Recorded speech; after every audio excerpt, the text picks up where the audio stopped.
de Génesis. Yo voy a pedir disculpas a mis hermanos porque el himno, ahí mi esposa me estaba indicando que estaba muy alto de tono el himno, entonces costaba llegar a los tonos altos, pero lo hice porque en el coro es bastante bajo, entonces toca que haya un equilibrio, pues. Entonces vamos a leer en el libro de Génesis. Quisiera ver, así como ya hemos visto en los estudios bíblicos que hemos estudiado sobre la vida de José, hemos estudiado dos valles, hemos estudiado dos cisternas, hemos estudiado también a dos potifares. Ahora vamos a estudiar acerca de dos presos. Estos dos presos relacionados, girando en torno en la vida de José, y quiero ver esto que vamos a hablar desde una perspectiva muy profética, llamémosle así, de una perspectiva profética. Entonces vamos a leer en el libro de Génesis capítulo 37, Génesis 37 y versículo 5. Y soñó José un sueño, y lo contó a sus hermanos, y ellos llegaron a aborrecerle todavía más. Y él les dijo: oíd ahora este sueño que he soñado. He aquí que atábamos manojos en medio del campo, y he aquí que mi manojo se levantaba y estaba derecho, y que vuestros manojos estaban alrededor y se inclinaban al mío. Le respondieron sus hermanos: ¿reinarás tú sobre nosotros? ¿O señorearás sobre nosotros? Y le aborrecieron aún más a causa de sus sueños y de sus palabras. Soñó aún otro sueño y lo contó a sus hermanos, diciendo: he aquí que he soñado otro sueño. He aquí que el sol, la luna y 11 estrellas se inclinaban a mí. Y lo contó a su padre y a sus hermanos. Y su padre le reprendió y le dijo: ¿qué sueño es este que soñaste? ¿Acaso vendremos yo y tu madre y tus hermanos y nos postraremos en tierra ante ti? Y sus hermanos le tenían envidia, mas su padre meditaba en esto. Aquí quiero ver entonces a José como una figura de un creyente siendo utilizado por Dios. Vamos entonces al capítulo 40,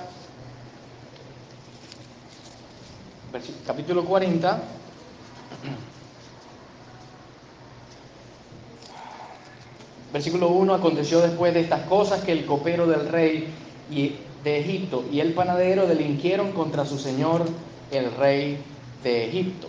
Vamos a leer más adelante. Versículo 6. Vino a ellos José por la mañana y los miró, y aquí que estaban tristes. Y él preguntó a aquellos oficiales de Faraón que estaban con él en la prisión de la casa de su señor, diciendo: ¿por qué parecen hoy mal vuestros semblantes? Ellos le dijeron: hemos tenido un sueño y no hay quien lo interprete. Entonces le dijo José: ¿no son de Dios las interpretaciones? Contádmelo ahora. Entonces, para resumir, allí ellos le cuentan el sueño a José, y entonces José les da la interpretación. Vamos a leer entonces cuando José le da la interpretación en el versículo 13, versículo 12, dice: y le dijo José: esta es su interpretación. Los 3 sarmientos son 3 días. Al cabo de 3 días levantará Faraón tu cabeza y te restituirá a tu puesto, y darás la copa a Faraón en su mano, como solías hacerlo cuando eras su copero.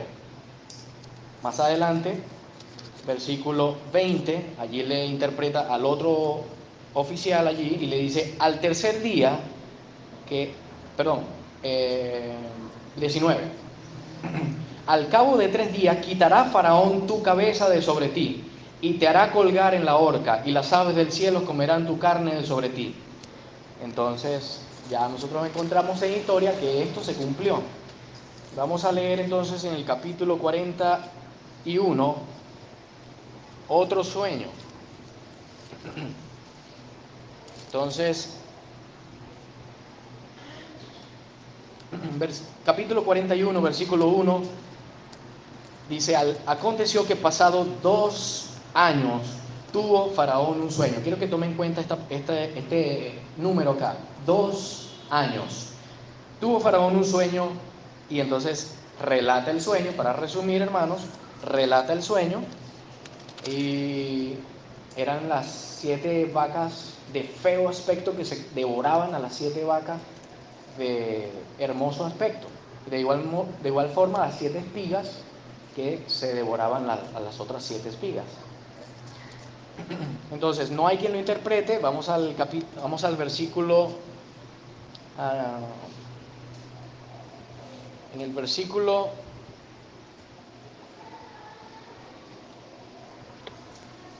25. Allí está José, ya salió de la cárcel. Entonces respondió José a Faraón: el sueño de Faraón es uno mismo. Dios ha mostrado a Faraón lo que va a hacer. Las 7 vacas hermosas 7 años son, y las espigas hermosas son 7 años. El sueño es uno mismo. Entonces, hermano, dejemos la lectura hasta acá, y si es necesario luego seguir leyendo, se leerá. Cuando mencionaba que quería aplicar ciertas cosas de José, estos 2 presos que giran en torno a la vida de José, y todo verlos desde una perspectiva profética. Entendemos, hermanos, que hoy en día no hay profeta. Alguno dirá, peleará, pero no, ¿cómo es eso? Claro que hay. Las profecías ya están dadas. Las profecías ya están dadas. La palabra de Dios dice: tenemos la palabra profética más segura. Tenemos la palabra profética más segura, a la cual hacéis bien en estar atentos. ¿Por qué? Porque la palabra profética más segura es como una antorcha que alumbra en lugar oscuro hasta que el día esclarezca y el lucero de la mañana salga en vuestros corazones, dice la Biblia. Pero viendo a José como la figura de un creyente, como la figura de usted, hermano, o como la figura mía, como usted, querida hermana, o como cualquier otra hermana, alguien que está siendo utilizado por Dios. Escuchaba atentamente la oración del hermano Peter, y él hacía un clamor para que en la ciudad, acá en esta asamblea, Dios pudiera levantar hombres y mujeres que estén dispuestos a trabajar en esta asamblea, con debilidades, con fallas, pero que estén dispuestos a trabajar y hablar la palabra de Dios. Mire a José. ¿Quién se iba a imaginar que Dios iba a trabajar en ese joven de 17 años? Pero Dios le puso el ojo a José. ¿Por qué no se lo puso a Rubén? Probablemente Rubén era el indicado, porque era el mayor, el primogénito. Probablemente Dios estaba tomando en cuenta a Rubén, pero porque Rubén falló y Rubén subió al lecho de su padre, entonces Dios no podía aprobar eso. Y entonces tenía que exaltar al primogénito de Raquel, José. Y Dios va a tomar en cuenta a José. Hermano, Dios quiere tomarlo en cuenta a usted, así como tomó en cuenta a José. ¿Qué hizo con José? La Biblia no llama a José profeta, pero José hizo la vez de un profeta. Hablaba la palabra de Dios, la palabra que Dios le revelaba, y esa se cumplía. José hizo la vez de un profeta. Se cumplía. Ahora bien, ahí está Dios, mirando a este joven José, y le está mostrando allí los sueños. 17 años, un jovencito, le está mostrando los sueños. Y él a su vez le cuenta el sueño a sus hermanos. Ya Dios está trabajando con él. Y el sueño que él va a tener se va a cumplir en días posteriores, hermanos. ¿Qué quiero decir con esto? Sus hermanos, para sus hermanos no fue este trabajo, fue para José. Habían 11 hermanos y José. Pero ¿por qué Dios no tomó en cuenta a estos 11? Tomó en cuenta uno solo, y fue José. No todos participan de los mismos dones espirituales. Dios dio a cada uno en la iglesia, a unos puso como profetas, a otros como evangelistas, a otros como apóstoles, pastores, maestros. A cada uno dio dones de acuerdo como Él quiso, hermano. Si, hermano, usted es oreja, usted va a oír. Dios le dio la capacidad de oír. Pero otros es boca. Y el hermano que es oreja no es boca. Entonces, cada uno de nosotros, Dios nos dio el rol que debemos cumplir. Yo no me puedo meter en la labor del hermano del que es oído, por ejemplo. Porque el Dios capacitó a ese hermano para ser oído, pero a otro lo capacitó para ser boca. Así como a otros capacitó para ser pies. Pero el pies no es oído. Cada uno puso Dios. Dios sabe lo que hace, hermano. Y debemos cumplir el rol que Dios nos ha dado. Ahora bien, hermano, pero ¿cómo sé yo? ¿Cuál es mi don? Hermano Peter oraba que el Señor levante. Dios lo levanta, hermano. Y Dios puede ser que nos muestre. Algunos nos envanecemos y decimos, bueno, yo tengo tal y cual don. Y nos envanecemos. El pueblo también aprueba. El pueblo se fija. El pueblo sabe. ¿Sabe por qué se lo digo, hermano? Porque José, cuando le era dada la revelación, José la dio. Y cuando José la dio, estaba alguien atento, su padre. ¿Sabe qué hizo su padre? A pesar de que le reprendió, su padre dice que él meditaba estas cosas. Él guardaba en su corazón estas cosas y las meditaba porque su padre, como un hombre espiritual, sabía que Dios estaba tratando con José. Pero sus hermanos, como hombres carnales, no. ¿Reinarás tú sobre nosotros? ¿Señorearás tú sobre nosotros? Esa es la respuesta que le decían a José. Eres el soñador. Sí, es verdad, él era el soñador. Pero el soñador que levantó Dios para hablar la palabra de Dios, la palabra profética, segura. ¿Sabe una cosa que me llama la atención, hermano? Algo que he descubierto, interesante. Y es que sus hermanos, sin saberlo, dan la interpretación correcta al sueño profético que José tuvo. Tal cual se cumplió. Tal cual se cumplió. Después de 22 años, sus hermanos fueron y se postraron ante José. Se cumplió la palabra profética más segura. Se cumplió. ¿Sabe una cosa, hermano? Y algo que descubro allí en José y en sus hermanos, y es que cuando sus hermanos dicen, ¿vendremos acaso a ti? O mejor dicho, dicen, reinarás tú sobre nosotros, y luego dice, ¿señorearás tú sobre nosotros? Ellos, sin saberlo, estaban confirmando la profecía. ¿Saben dónde?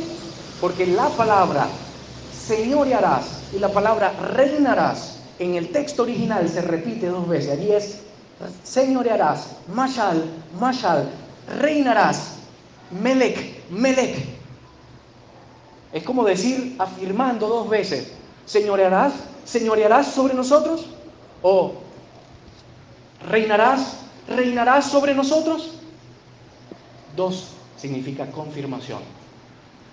De hecho, José utiliza eso y se lo dice a Faraón. El hecho de que sean 2 veces el sueño a Faraón es que la cosa es fiel y firme de parte de Dios, y Dios se apresura a hacerla. Confirmación, hermanos. Y esos hermanos de José estaban confirmando la palabra profética sin saberlo. Ojalá usted y yo podamos ser como José. ¿Sabe una cosa, hermano? A veces pienso, yo quiero ser como José. Pero entonces me miro adentro, muy adentro, y digo, definitivamente no puedo. No puedo. José es tan superior a mí. Yo tan inferior. Pero yo quiero ser como él. Bueno, hermanos, poco a poco, Dios entonces fue utilizando a José. Vez tras vez, sueño tras sueño, y ahí es donde llegamos al otro sueño, donde están los 2 hombres, estos 2 presos. Déjeme decirle una cosa que también he descubierto. La palabra de Dios cuando utiliza que estos 2 oficiales de Faraón delinquieron contra su señor y el Faraón los metió en la cárcel, allí la palabra oficial es eunucos. Estos hombres también eran eunucos, los 2. Solo se lo dejo allí para que lo investigue también. Pero eran 2 hombres. Y así como la palabra profética tiene enseñanza para los que creen como para los que no creen, yo quiero asociar a estos 2 hombres como uno como figura de los creyentes y el otro como figura de los que no son creyentes. Hubo uno que se salvó Y hubo otro que no se salvó, que pereció. La palabra profética más segura, la palabra de Dios tenemos en la Biblia, el profeta Juan informa que todo aquel que en él, en el Hijo de Dios cree, tiene vida eterna. Eso lo dice la palabra profética más segura. Todo aquel que cree en el Hijo tiene la vida. Eso lo dice el profeta Juan. Pero también el profeta Juan dice, el que rehúsa creer en el Hijo, lamentablemente no verá la vida, sino que la ira de Dios está sobre él. La palabra profética dice que ese que no cree atesora para sí mismo ira, para el día de la ira y de la revelación del justo juicio de Dios. Lo dice la palabra de Dios, lo dice la profecía. Pero así como está el copero y está el panadero, y para el copero hubo cosas buenas, para el panadero hubo cosas malas y tristes. Mire, queremos decirle a alguno en esta noche, si usted todavía no tiene al Señor Jesús en su vida y que de pronto ha tenido luchas espirituales en su vida, debemos decirle que así como José, Dios ha puesto a alguno cercano a usted que le hable la palabra de Dios. No necesariamente alguien que se monte aquí en este lugar, que se pare aquí y que le hable a través de este micrófono. No, alguien cercano a usted, algún familiar que esté cerca y que le hable la palabra de Dios. Así como José estuvo cerca de esos presos y le habló la palabra a esos presos. Le dijo a uno, tú serás restituido a tu puesto, o sea, vas a vivir, pero a ti te van a colgar, vas a morir. Hermanos, la palabra profética informa esto. La palabra profética informa esto. ¿Sabe qué, hermanos? Tan importante es el tema del plan de salvación de Dios, que los profetas de la antigüedad, dice la Biblia, que los profetas que profetizaron de la gracia destinada a vosotros, inquirieron y diligentemente indagaron acerca de la salvación. Y no se quedaban allí. La Biblia dice, escudriñando qué persona y qué tiempo indicaba el Espíritu de Cristo que estaba en ellos. Hermanos, ellos no eran solamente profetas que se les revelaba ya. Es que era tan importante la palabra profética que se les daba acerca de la salvación, que ellos iban y escudriñaban con los manuscritos que tenían, que eran pocos. Iban a los profetas. ¿Dónde dice que iban a ser el Mesías? En Belén de Judea, porque así está escrito. Entonces tenían pocas palabras de Dios, porque toda la Biblia no estaba escrita. Estaban escritos en parte. De hecho, la Biblia dice, hablando de los profetas, en parte conocemos y en parte profetizamos. ¿Por qué en parte? Porque no estaba al completo toda la revelación. Pero dice la Biblia que cuando venga lo perfecto, lo que es en parte, se acabará. ¿Sabe una cosa? Tenemos la palabra profética más segura, a la cual hacéis bien en estar atentos, hermanos, como una antorcha que alumbra el lugar oscuro, hasta que el día esclarezca y el lucero de la mañana salga en nuestros corazones. Esa es la palabra profética que tenemos, usted y yo. No la menosprecie, hermano. Mire, José no menospreció la palabra profética. José la aplicó. José no dijo, Dios, pero ¿para qué tú me utilizas a mí? No, yo no quiero. Entonces José, estando en la cárcel allí, pagando lo que no había robado, ¿qué pensaría José? ¿Me tienes aquí, Dios? Pero allí en la cárcel, Dios iba a trabajar con José. ¿Sabe por qué? La Biblia dice, la palabra de Dios no está presa. Cuando el apóstol Pablo estaba preso y no podía cumplir su ministerio evangelístico, él dijo, yo estoy preso, pero la palabra de Dios no está presa. Y sale, hermanos, y la palabra de Dios sale, así el apóstol esté preso. Y salía por sus ministros, los profetas, los apóstoles, salían.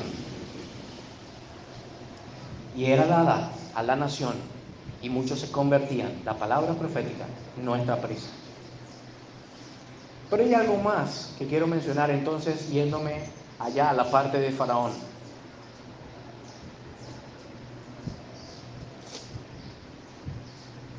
el hombre que vivió, el copero, cumplió los propósitos de Dios. Dios obró de manera milagrosa en este hombre. Lo hizo caer en amnesia, un olvido por 2 años. Un olvido por 2 años. José le dijo, por favor, acuérdate de mí cuando estés delante de Faraón y dile, oye, yo no he hecho nada para estar aquí. Y este hombre dice, no se acordó de José, sino que le olvidó. 2 años, le olvidó. Al cabo de 2 años, cuando leí esa porción, le dije, tome en cuenta esta palabra, hermano. Es porque esa palabra 2 años tiene en sí un componente profético. Yo no sé si usted ha leído el libro de Daniel, por ejemplo, cuando la Biblia habla de 70 semanas están determinadas para tu pueblo. Esa palabra 70 semanas no son semanas normales, son semanas de años proféticos. En esta palabra aquí, 2 años, es la palabra Yom Shané. Y Yom significa día, así como yo no sé si usted ha oído por allí en las fiestas que los judíos celebran, el Yom Kippur. Yom Kippur. ¿Qué significa Yom Kippur? El día de la expiación. Yom Kippur, día de la expiación. Aquí es Yom Shané, un día repetido. Por eso son 2 años, digamos. Por eso, allí son años proféticos también. Hermanos, yo no hablo más de esto, hermanos, porque yo no sé lo que estoy hablando. Yo lo voy a dejar hasta allí porque yo no sé lo que estoy hablando. Pero sé que allí hay eventos proféticos que Dios guardó, que ya se cumplieron obviamente. Pero sí le quiero decir algo, hermano. A través del tiempo, 17 años, 30 años, y así pasando de año en año, Dios estaba trabajando con José. Dios quiere trabajar con usted, Dios quiere trabajar conmigo. No menospreciemos la palabra de Dios, no echemos por tierra la palabra profética más segura. Hermanos, si de pronto usted no es un evangelista que se va a montar o se va a parar acá y va a hablar tremendos sermones, hermano, puede hacerlo en privado. ¿Sabe por qué? Porque hablar el evangelio es para usted y es para mí y es para todos. Hablar el evangelio es para todos. Cuando usted se sienta con alguien que le inspire confianza, oye, ¿sabe una cosa? ¿Qué dice la Biblia? Tú eres pecador, pero hay salvación para el pecado. Y Cristo, le habla de Cristo. ¿Es difícil hablar eso, hermanos? ¿Es difícil? Hermanos, hay que hablarlo. Hay que hablarlo. Lo que le digo, probablemente usted no se va a parar acá porque Dios ha dado dones y Él sabe a quién le dio dones para pararse aquí y hablar la palabra de Dios. Mi abuela decía, hijo, cuando tú estés predicando y en el auditorio tienes que verle la cara a la gente, si se están durmiendo, entonces porque tu mensaje algo pasa. Pero si están vivos allí, con los ojos abiertos, es porque Dios está trabajando allí. Y eso va con todos los hermanos varones, hermanos. De pronto, yo no soy el más indicado para hablar la palabra de Dios, pero tenemos la palabra profética más segura y hay que hablarla. Sabemos que Dios hace el trabajo. Dios, por medio del Espíritu Santo, es capaz, es poderoso. Así yo no sepa lo que vaya a hablar, Dios puede trabajar en mí.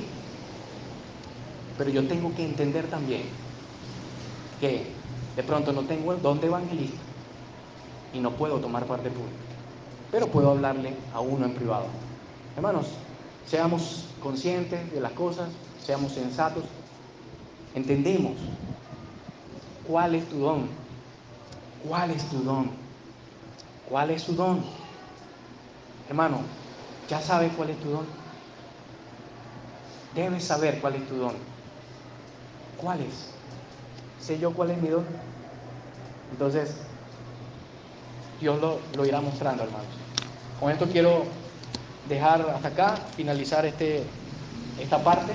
Y bueno, hermanos, que el Señor nos ayude y ojalá podamos ser todos de ayuda en esta asamblea, tanto hombres como mujeres. Porque de hecho, en las Escrituras se mencionan profetas, mujeres. Mujeres que profetizaban. Eso se menciona en las Escrituras, digamos, pues, tienen su tiempo, pero mujeres que profetizaban.